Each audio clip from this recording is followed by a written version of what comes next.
फिलहाल फरवरी 2026 के अंत में IRFC का शेयर प्राइस 103 रुपये से 104 के आसपास ट्रेड कर रहा है।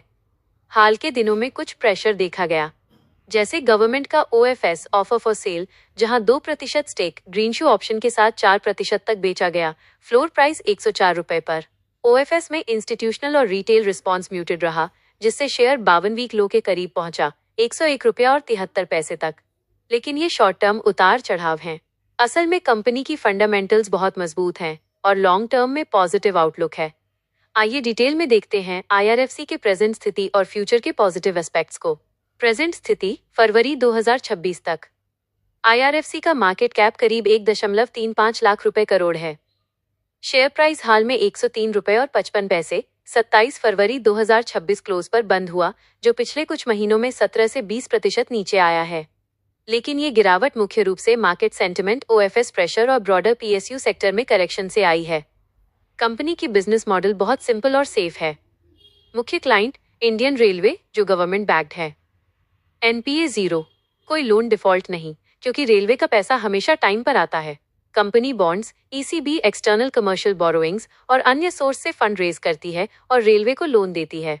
Q3 FY 25-26 दिसंबर 2025 में नेट प्रॉफिट 1802 करोड़ रुपए रहा, जो पिछले साल से 10.5% ज्यादा है। कंपनी का highest ever quarterly profit. Revenue 6661 crore रुपए, स्लाइटली डाउन YoY, लेकिन प्रॉफिट ग्रोथ मजबूत। AUM एसेट्स अंडर मैनेजमेंट करीब 4.75 लाख रुपए करोड़ पहुंच गया है। हाल की खबरें। कंपनी ने जापान में ECB रोड शो किया, जहां सुमितोमो मित्सुई और MUFG से JPY इक्विवेलेंट $400 मिलियन का अनसिक्योर्ड लोन साइन किया, माइनस ये फंड रेलवे प्रोजेक्ट्स के लिए यूज होगा। बोर्ड मीटिंग 9 मार्च 2026 को है, जहां सेकेंड इंटरिम डिविडेंड पर विचार होगा। रिकॉर्ड डेट 13 मार्च 2026। पहले इंटरिम डिविडेंड 1 रुपया और 5 पैसे था। कुल मिलाकर अच्छा डिविडेंड यील्ड करीब 2-3% मिल सकता है।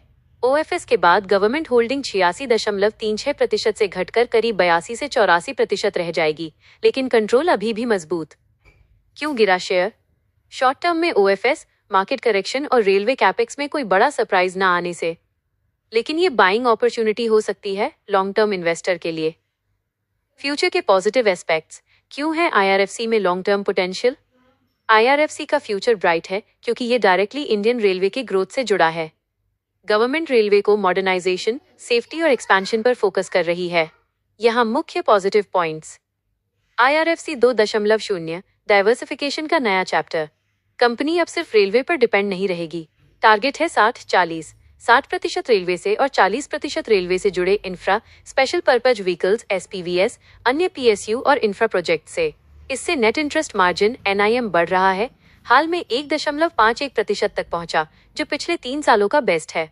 नए लोन्स पर 2 से 2.5% मार्जिन मिल रहा है।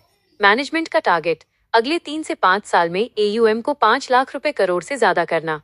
ये डाइवर्सिफिकेशन रिस्क कम करेगा और ग्रोथ बढ़ाएगा। रेलवे कैपेक्स का बूम IRFC का डायरेक्ट बेनिफिट। इंडियन रेलवे का कैपिटल एक्सपेंडिचर कैपेक्स लगातार बढ़ रहा है। FY 26 में 2 रुपये और 52 पैसे से 2.65 लाख करोड़ का आउटले था और ज्यादातर यूज हो चुका है। एक्सपर्ट्स का अनुमान FY 2026-27 में 8 से 12% ग्रोथ, 2 रुपये और 75 पैसे से 2.8 लाख करोड़ तक पहुंच सकता है। इसमें शामिल वंदे भारत और अमृत भारत ट्रेनें, हाई स्पीड और modern coaches, dedicated freight corridor DFC, पूर्वी और पश्चिमी DFC ऑपरेशनल, नया Surat Dankuni plan, station redevelopment, Amrit Bharat stations, track upgradation, electrification, Kavach safety system, signalling, high speed rail corridor. Budget 2026 में 7 नए कॉरिडोर अनाउंस। IRFC इन सब की फंडिंग में मुख्य रोल प्ले करेगी। Extra budgetary support PPP models में। कंपनी मैनेजमेंट कहता है कि रेलवे कैपेक्स अगले 5 से साल 2.5 लाख रुपए करोड़ से कम नहीं होगा। IRFC इसमें बड़ा हिस्सा लेगी। स्टेबल फाइनेंशियल्स और डिविडेंड, प्रॉफिट ग्रोथ। Q3 में 10.5% YoY ग्रोथ, रिकॉर्ड प्रॉफिट। लो इंटरेस्ट कवरेज नहीं, स्टेबल डिविडेंड, अच्छा ट्रैक रिकॉर्ड। FY 26 में पहले इंटरिम 1 रुपये एंड 5 पैसे, अब सेकंड पर विचार। लॉन्ग टर्म में 2% यील्ड आसानी से मिल सकता है। PE रेशियो करीब 19 से 20, PSU NBFC के लिए रीजनेबल ग्रोथ देखते हुए। ग्लोबल फंडिंग और लो कॉस्ट फंड्स। ECB से fund raise, Japan, GIFT City branches से low cost yen loans, TONA benchmark, government backing से credit rating high, funding cost कम। ग्रीन बॉन्ड्स, सस्टेनेबल फाइनेंसिंग में भी entry, future में growth. Long term growth drivers, India की economy growth, railway logistics में 30 से 40% share बढ़ाने का टारगेट। मॉडर्नाइजेशन, 2030 तक सेमी हाई स्पीड ट्रैक्स, 160 से 200 किलोमीटर प्रति घंटा, ज्यादा पैसेंजर और freight volume. E commerce, parcel refer containers में नई रेवेन्यू स्ट्रीम्स आईआरएफसी लीजिंग में एंटर कर सकती है। एनालिस्ट्स का व्यू, 2026 से 2027 में रिकवरी, कुछ टारगेट्स 150 रुपए जोड़ तक, लॉन्ग टर्म में ज्यादा, लेकिन ये मार्केट सेंटिमेंट पर डिपेंड।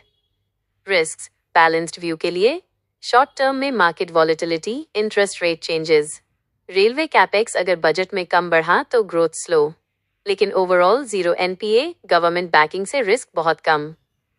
कंक्लूजन, दोस्तों आईआरएफसी शॉर्ट टर्म में प्रेशर में है, लेकिन लॉन्ग टर्म में ये एक safe growth oriented PSU stock है। रेलवे का कैपेक्स बूम, आईआरएफसी 2.0, डाइवर्सिफिकेशन, अच्छा डिविडेंड और 0 एनपीए, ये सब मिलकर मजबूत केस बनाते हैं। अगर आप लॉन्ग टर्म इन्वेस्टर हैं, 3 से 5 साल रिसर्च करके अपनी रिस्क कैपेसिटी देखकर पोजीशन बना सकते हैं। मार्केट में उतार चढ़ाव आएंगे, लेकिन फंडामेंटल्स मजबूत हैं।